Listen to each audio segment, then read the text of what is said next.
Hey everybody out there, it's Alabama Deep and coming back at you. All right, so we're going to look at another unboxing. I will show you what we have. I am very pleased with this, and for this, it's in this nice silver little box.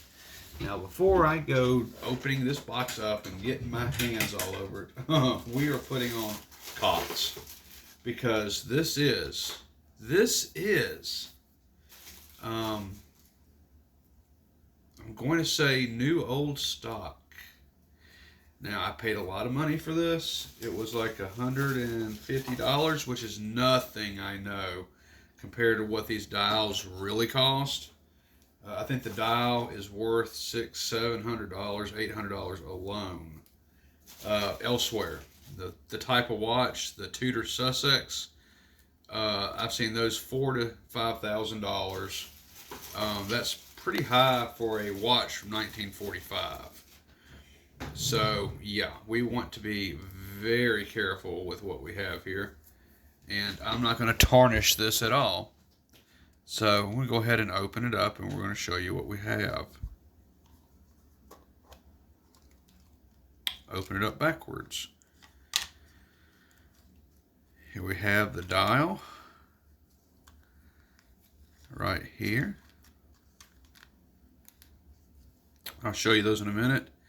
And along with that, I have the actual hands aged gracefully within the paper itself. Absolutely remarkable. I got both for $150. So let's come in and we'll have a little closer look at this. So this is the dial. Wouldn't you agree that that's absolutely gorgeous? And I have a movement for this. Indeed, I do. I have a movement. And we're going to be using that movement along with these vintage hands. Here the hands are. And I even have the second hand there as well, still in its paper. Incredibly old radium hands. The hands are blued, perfect. So we want to be very careful with these. But looking at the dial, pushing the hands aside, this is the dial that we're going to be using for a build coming up. I have ordered the case for this. Now, reference number on this Tudor Sussex is 46, and I think there's a 3385 or something around that nature. I'll just say 4600 reference number. This watch I've seen sale for $5,000 in the past. Something about this is pretty rare. This dial is in tremendously new old stock condition. I mean, there's hardly a scratch on it. Wonderful for its age. And it is indeed legitimate. I cannot wait to put that together. Like I said, the case is on its way. I cannot wait for it all to come in. And when it does, we're going to be putting this watch together. This watch is, of course, a very special watch. I don't believe there's too many of those out there anymore. So we do want to hang on to it. And it looks like there's some other pieces in here as well. Like there's some screws for something. Maybe that's for the side of the movement. Quite possibly is what it looks like. I'll take that. So yeah, I can't wait to put this one together. Actually, before I put it up, I do want to see.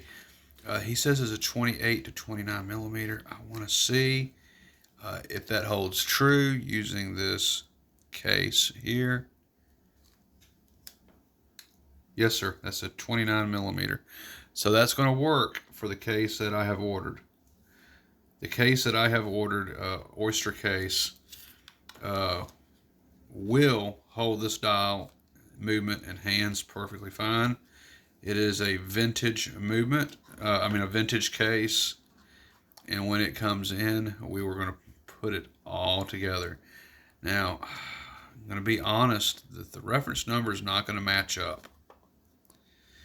That it won't. It won't be a 4600 reference for the case. But it's the same style case, same dome, acrylic crystal that it needs. In time, if I can find the absolute 100% definite positive case that this would go in, I will be buying that up. I'll be putting my money aside. Those cases are about $354, $500, just because of its rarity within itself, being such a low reference number. It's a watch you just don't commonly see as much. So yeah, I will be definitely putting that aside, and we will be doing that build for sure. There were a few more things I wanted to show, but for this moment, we can go ahead and just wait on that.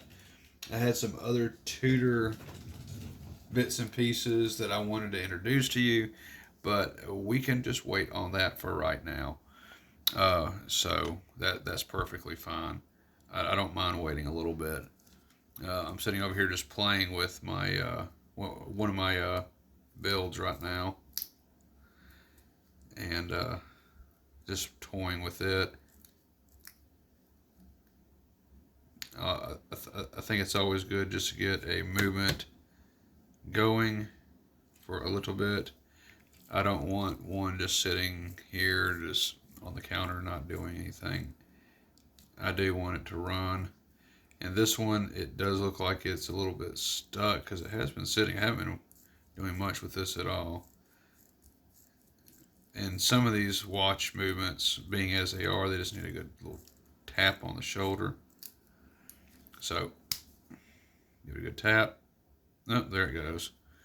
And it's running just fine. Just needs a little start me go there, so I don't mind. We'll give it a little start me go. So, okay, got that. Okay, so that's what I wanted to show you as far as that goes. I was going to work a little bit more on my Mickey, but I've got to go to work early today as well, which really sucks. I was really hoping to be home for a little bit, but there's so much that is needed for me that unfortunately I'm not going to be at the house to the normal time. I will have to go in. But nonetheless, I just wanted to show everybody the Tudor Sussex dial. Absolutely amazing. And tell me what you think below about it. Share some knowledge. I don't see a whole lot of comments now. I want to see some comments on what you think about that dial, about that particular watch. Any history that you know about it, please share below. Please click the like button, share my videos, comment, do all that so we can get some revenue in so we can do another Rolex build. First one was on me. The rest of it's going to be based off what I receive on revenue from YouTube. So let's get those likes, shares, subscribes in, and comments so we can get more revenue in and do more Rolex watch builds.